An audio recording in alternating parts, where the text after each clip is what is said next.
आज तो गुजरात की शुरुआत करते हैं एक बड़ी और अहम खबर के साथ। गुजरात के गरबा प्रेमियों के लिए राज्य सरकार ने बड़ा फैसला लिया है। अब गुजरात में रात 12 बजे के बाद भी गरबा के कार्यक्रम चल सकते हैं।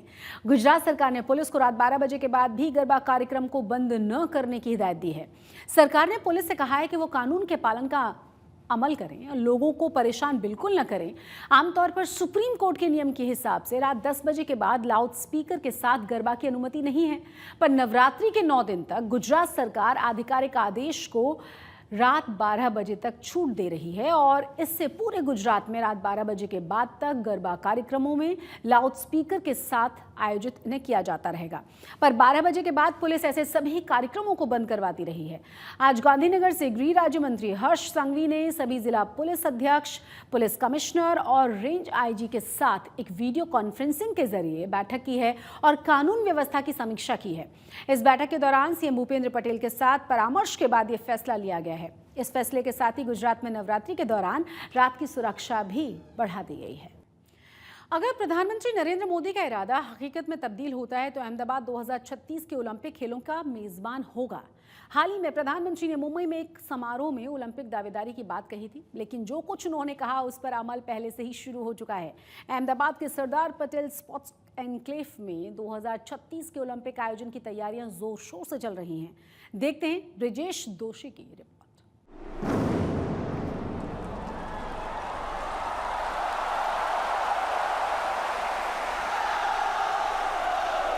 बीजिंग। अब गुजरात के अहमदाबाद और गांधीनगर भी होंगे। जी हां, भारत ने 2036 में ओलंपिक की मेजबानी की दावेदारी पेश कर दी है। खुद प्रधानमंत्री नरेंद्र मोदी ने मुंबई में इसका ऐलान किया। आज मैं आप सबके सामने 140 करोड़ भारतवासियों की भावना जरूर रखना चाहूंगा। भारत अपनी धरती पर ओलंपिक्स का आयोजन करने के लिए बहुत उत्साहित है।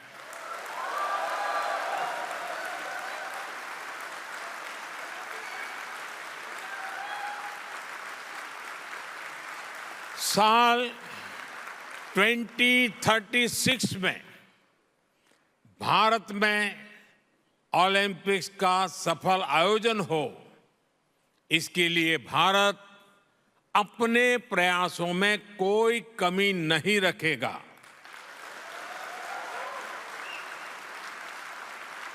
ये 140 करोड़ भारतीयों का बरसों पुराना सपना है, उनकी आकांक्षा है। इस सपने को अब हम आप सबके सहयोग से पूरा करना चाहते हैं। चीन के हांगझोउ में आयोजित एशियाई खेलों में 107 पदक जीतकर भारत ने खेल महाशक्ति बनने का अपना इरादा जाहिर भी कर दिया है। अब वो दिन दूर नहीं जब भारत का नाम भी ओलंपिक मेजबान देशों की लिस्ट में शुमार हो जाएगा। प्रधानमंत्री नरेंद्र मोदी के नेतृत्व में भारत ने सिर्फ अपना इरादा ही जाहिर नहीं किया है, बल्कि इस सपने को सच करने के लिए काम भी शुरू हो गया है। अहमदाबाद के सरदार पटेल स्पोर्ट्स एनक्लेव के करीब ओलंपिक आयोजन की तैयारी अभी से शुरू हो गई है। मोटेरा का नरेंद्र मोदी स्टेडियम इसी कॉम्प्लेक्स में है, जो दुनिया का सबसे बड़ा क्रिकेट ग्राउंड है। ओलंपिक में भी स्टेडियम में बड़ा आयोजन हो सकता है। गुजरात सरकार ने साबरमती नदी के किनारे 600 एकड़ की इसी जमीन की पहचान कर तैयारी भी शुरू कर दी है। प्रधानमंत्री नरेंद्र मोदी ने 2 दिन पहले ही कहा है कि 2036 के ओलंपिक की मेज़बानी के लिए भारत तैयारी कर रहा है और उसमें सबसे बड़ा जो रोल रहेगा, माना जा रहा है कि गुजरात के अंदर ये ओलंपिक जो है वो यहाँ पे मेज़बानी की जाएगी और उसके लिए सारी तैयारियां गुजरात सरकार ने की है। साथ ही केंद्रीय गृह मंत्री अमित शाह ने भी इसके लिए बार बार मीटिंगें की हैं। तो आज तक वहाँ पहुँचा है कि जहाँ पे जो प्रपोज साइट हैं, जो चिन्हित की गई हैं, वो इलाके हैं, वहाँ पे हम लोग पहुँचे हैं। ये साबरमती रिवर फ्रंट 2 जो फेज 2 है वो इलाका है जहां पर साबरमती रिवरफ्रंट का दूसरा भाग जो है वो बनाया जा रहा है और ये नरेंद्र मोदी स्टेडियम के सबसे नज़दीक का इलाका है। जो प्रपोज साइट्स हैं उसमें से सबसे जहां पे संभावना है ज़्यादा रह चुकी है कि यहाँ पे ओलंपिक विलेज बन सकता है और साथ ही ये सरदार पटेल स्पोर्ट्स एन्क्लेव जो 236 एकड़ में फैला हुआ है वो यहाँ पे बन रहा है। तो यही वो इलाका है जो सबसे बेस्ट रहेगा ओलंपिक खेलों के लिए और ओलंपिक खेलों की मेजबानी के लिए। ओलंपिक की मेजबानी के लिए पूरे मास्टर प्लान का खाका तैयार हो चुका है। केंद्र की भी इसे मंजूरी मिल चुकी है। सरकार ने 2036 ओलंपिक खेलों की सफलता सुनिश्चित करने के लिए एक प्रसिद्ध वैश्विक एजेंसी की सेवाएं ली हैं, जिसने पिछले 3 ओलंपिक पर काम किया था। इसी के मद्देनजर अहमदाबाद के सरदार पटेल स्पोर्ट्स एन्क्लेव का काम जोरों पर है। अहमदाबाद और गांधीनगर के आसपास 4 जगह को इसके लिए चिन्हित किया गया है जहां ओलंपिक खेल हो सकते हैं। इसके लिए राज्य की 33 जगहों की फहरिस्त तैयार की गई है। नरेंद्र मोदी स्टेडियम के पास ही संभावित ओलंपिक विलेज बनाया जाएगा। सरदार स्पोर्ट्स एन्क्लेव ही खेलों का मुख्य केंद्र होगा। 20 से ज्यादा खेल इसी स्पोर्ट्स एन्क्लेव में किए जाने की तैयारी है। वाटर स्पोर्ट्स के लिए शिवराजपुर, केवड़िया में स्टैच्यू ऑफ यूनिटी और सूरत का समुद्री इलाका पसंद किया गया है। ओलंपिक आयोजन के लिए Gujarat Olympic planning and infrastructure corporation limited नाम से खास संस्था भी बनाई गई है, जिसका एकमात्र मकसद गुजरात में ओलंपिक की मेजबानी की व्यवस्था करना है। खुद केंद्रीय गृह मंत्री अमित शाह की अगुवाई में सभी तैयारियां हो रही हैं। गृह मंत्री इसके लिए 2 बैठक भी कर चुके हैं। 2026 में इसके लिए बीड की जाएगी और बीड के बाद जो है सारी प्रक्रिया शुरू की जाएगी। पर सूत्रों की माने तो ये सारी जगहें हैं जो अभी गुजरात सरकार यहाँ पे काम कर रही हैं, देख रही हैं कि इनमें से कितनी चीज़ों का हम उपयोग कर सकते हैं। वैसे तो 33 जगहों को जो है देखा गया था, पर उसमें से ये 4 जगह जो अहमदाबाद और गांधीनगर के बीच में है वहाँ पे सरकार चाहती है कि ओलंपिक खेलों का आयोजन हो पाए। आज तक के लिए अहमदाबाद से कैमरा मैन व्यास के साथ ब्रिजेश जोशी। गुजरात के राज्यपाल आचार्य देवव्रत गांधीनगर में आयोजित केसरिया गरबा महोत्सव में शामिल हुए। इस दौरान उनके साथ राज्य सरकार के मंत्री राघवजी पटेल, भानुमेन बावरिया, कुंवरजी भाई हलपति केसरिया गरबा में पहुंचे। इस दौरान सभी गणमान्यों ने अम्बे माता की आरती करके आशीर्वाद लिया। वहीं गुजरात के शिक्षा मंत्री डॉक्टर कुबेर भाई डिंडोर ने अपने गांव में परिवार के साथ जमकर गरबा खेला। नवरात्रि के शुभ उत्सव पर उन्होंने भाग लिया और गांव वालों के साथ गरबा खेलते हुए वो नजर आए। इस दौरान उन्होंने सभी को नवरात्रि की बधाई भी दी। एक तरफ ओलंपिक आयोजन की तैयारियां चल रही हैं, वहीं गुजरात के बनासकांठा में कुपोषण से बच्चों की मौत का हैरान कर देने वाला मामला सामने आया है और ये आंकड़े आपको परेशान कर देंगे। इतना ही नहीं, यहाँ जन्म के समय शिशु की मृत्यु दर का आंकड़ा भी डराने वाला है। सवाल अब ये उठ रहा है कि क्या गुजरात के लोगों की बुनियादी सुविधाएं उन्हें हासिल नहीं हो रही और क्या गुजरात के विकास का दावा पूरी तरह से झूठा है।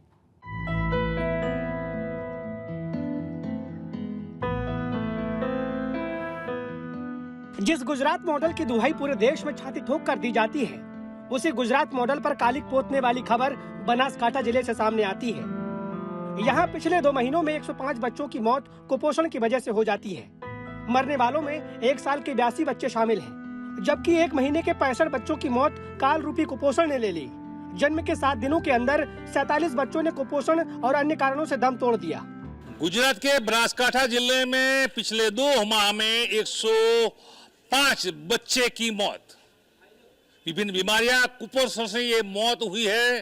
तब हेल्थ विभाग इस चिंता में जुटा है कि इसको कैसे रोका जाए।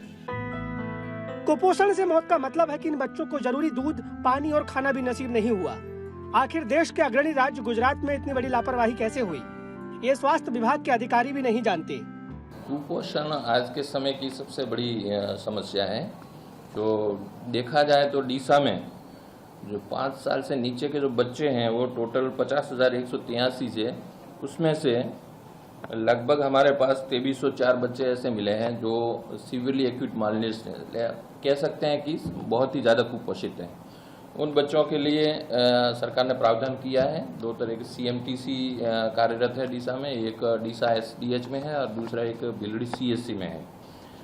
कुपोषण को दूर करने के लिए प्रयास किए जा रहे हैं सरकार द्वारा। इसमें फील्ड लेवल पे जो आशा बहनों हैं और जो हमारी स्त्री आरोग्य कार्यकर जिसे कहते हैं FAW बहनें हैं, वो इसको हर 6 महीने 5 साल से नीचे के बच्चों को स्क्रीनिंग करती है और स्क्रीनिंग करके उसमें से उनको लगता है कि ये CMTC में एडमिट करने लायक है तो उन्हें CMTC में एडमिट करते हैं और वहाँ पे उनका ट्रीटमेंट भी होता है अच्छे से और साथ में उनको सही पोषण भी दिया जाता है और उनकी माताओं को भी सही पोषण के लिए सिखाया जाता है। स्वास्थ्य विभाग के आंकड़ों के मुताबिक बनासकांठा में प्रसव के दौरान 1000 में से 30 बच्चों की मौत हो जाती है। बनासकांठा में हर साल 65 से 70 हजार बच्चे पैदा होते हैं। इन 70 हजार बच्चों में से 2000 बच्चों की मौत किसी कारणवश हो जाती है। ये सरकारी आंकड़े वाकई में डरावने हैं, जिसने बनासकांठा जिले के बाल रोग विशेषज्ञों को भी चिंता में डाल दिया है। गुजरात में और जो डेवलप स्टेट माना जाता है उसमें भी खास करके छोटा उदेपुर और उसके बाद बनासकांठा में भी काफ़ी कुपोषित बच्चे मिल रहे हैं और 1 से कम साल के बच्चों में काफ़ी डेथ्स भी हुए हैं। ये ऑफिशियल फिगर्स भी सामने आया है। तो मेरा मानना है कि उसके कई कारण हैं। पहला कारण तो है कि जो कल्चर बढ़ रहा है बॉटल फीडिंग का, क्योंकि 6 मास के बच्चे को तो चल जाता है माँ के दावण से, लेकिन उसके बाद प्रॉब्लम होता है प्रॉपर वीनिंग, मतलब कि जो समतोल आहार बच्चे को चाहिए समय के अनुसार उम्र के अनुसार वो में कहीं लेक हो। उसमें बॉटल फीडिंग भी न सिर्फ शहरों में बल्कि गांव में भी चालू हो गया है। वो एक खराब प्रथा चालू हुई है और इसका कारण कुपोषण भी हो जाता है। बनासकांठा में बच्चों की मौत के हैरान करने वाले आंकड़े तब सामने आ रहे हैं जब देश के स्वास्थ्य मंत्री और प्रधानमंत्री इसी प्रदेश से आते हैं। बनासकांठा से धनेश परमार के साथ आज तक ब्यूरो। गुजरात में मंगलवार की आग का तांडव देखने को मिला है। वलसाड के वापी औद्योगिक विस्तार से कंपनी में जोरदार धमाकों के साथ आग लगी। इस कंपनी में कलर बनाने का काम किया जाता था। हालांकि गनीमत ये रही कि इस हादसे में किसी के हताहत होने की खबर नहीं आई। वहीं जूनागढ़ चौबारी रेल फाटक के पास आग लगने से पैदल यात्रियों के लिए सड़क पार करना मुश्किल हो गया था। यहाँ सड़क पर चल रहे एक ट्रक में अचानक से आग लग गई थी और धुएं का गुबार चारों तरफ नजर आया। उधर नवसारी में एक चलती हुई कार में अचानक से आग लगने से ड्राइवर की जान पर आफत बनाई, जिसके बाद किसी तरह से उसने कूदकर अपनी जान बचाई है।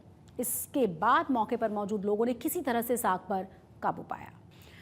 गर्मी और मानसून के सीजन के बाद जूनागढ़ में गिर सफारी की शुरुआत हो चुकी है। इस मौके पर प्रवासियों का भव्य स्वागत किया गया और सैलानियों की सफारी जिप्सी को हरी झंडी दिखाकर नए सीजन की शुरुआत हुई है। इसके साथ ही एशियाटिक शेरों के एकमात्र निवास स्थान गिर नेशनल पार्क में 16 अक्टूबर से शेरों का वेकेशन खत्म हो चुका है। अब लोग उनका दीदार करने के लिए पहुंच सकते हैं। आपको बता दें कि हर रोज 150 परमिट, जबकि शनिवार और रविवार को 180 परमिट दिए जाते हैं। खास बात यह है कि इस सीजन की शुरू होने से पहले ही जनवरी तक सभी परमिट फुल हो चुके हैं। इस बार परमिट के दामों में भी जिप्सी की फैसिलिटी के अनुसार बदलाव कर दिए गए हैं। नई शानदार जिप्सी की परमिट के दाम में बढ़ोतरी की गई है, जो 6 लोगों के लिए अब है 4500 रुपए। पर गिर कैसा लगा? हाँ, गिर बहुत सुंदर है। हाँ, बहुत ग्रीनरी, नेचुरल ब्यूटी, काफ़ी अच्छा है। यहाँ पे आके अच्छा लगा बहुत। मुंबई जितना भीड़ भाड़, यहाँ आके उतना अच्छा लगा, शांति। बाकी बहुत अच्छा एक्सपीरियंस रहा यहाँ के। ओके, अच्छा आपको कैसा लगा? मुझे भी बहुत अच्छा लगा यहाँ पर आके। बस लायन देखने आए थे तो वो तो अभी नहीं दिखा, बाकी हमको डियर दिखे, मंकीज दिखे और अभी देख रहे हैं और ज़्यादा, तो अभी देख रहे हैं। और नेचुरल चीज़ें तो बॉम्बे की भीड़ भाड़ से यहाँ तो बहुत अच्छा है, ग्रीनरी बहुत अच्छा है और फर्स्ट टाइम हम यहाँ आए तो एडवेंचर एक डिफरेंट टाइप का लग रहा है और एरिया बहुत बड़ा है और ये फर्स्ट एक्सपीरियंस है इस तरह का टूर का, तो आनंदमय है। बाकी देख रहे हैं, अभी तो आधी जर्नी हुई, अभी आधी बाकी है। प्रेग्नेंट લેડીઝના ગરબાનું આયોજન કરવામાં આવ્યું છે। એને લગભગ 40 જેવી પ્રેગ્નન્ટ લેડીઝ અહીંયા મौजूद છે। લોકો પ્રેગ્નન્ટ છે, બીમાર નથી, સો ટેક ઇટ ઇઝી। એ લોકો એ બધી જ વસ્તુ કરી શકે છે જે આપણે નોર્મલ રૂટીન લાઈફમાં કરીએ। પ્લસ જ્યારે એ પ્રેગ્નન્ટ હોય છે ત્યારે એ પોતે જ એ વસ્તુ જાણે છે કે ગરબા કરે તો વધારે જમ્પ કરીને કૂદકા મારીને નથી કરતા। એ વસ્તુ એમના નોલેજ પ્રમાણે, એમની ખુશી પ્રમાણે ગરબા કરે છે અને એરોબિક્સ થઈ શકે તો ગરબા તો થઈ જ શકે। वहीं इस गरबा में भाग लेने वाली गर्भवती महिलाएं भी इस पहल से खुश हैं। इस फिजिकल एक्टिविटी को अपने लिए अहम मान रही हैं और खुशी जता रही हैं, भले ही वो प्रेगनेंसी के साइकिल के आखिरी महीने में ही क्यों ना हो। उन्हें लगता है कि ये लम्हा उन्हें अंदर से रोमांच दे रहा है। आज का जो ये गरबा का इवेंट है ये बहुत ही हैपनिंग फीलिंग दे रहा है और मतलब बिल्कुल ऐसे कोई डिलीवरी का स्ट्रेस या फिर कुछ भी ऐसे फील नहीं हो रहा है। बहुत ज़्यादा एंजॉय कर रही हूँ और इट्स अ मिथ कि गरबा नहीं कर सकते या डांस या कुछ ऐसी चीज़ें प्रेगनेंसी में नहीं कर सकते। Like I am 9 month pregnant और मैं बहुत अच्छे से एंजॉय कर रही हूँ, मूव कर रही हूँ और उससे कुछ ऐसे फ़र्क नहीं पड़ रहा।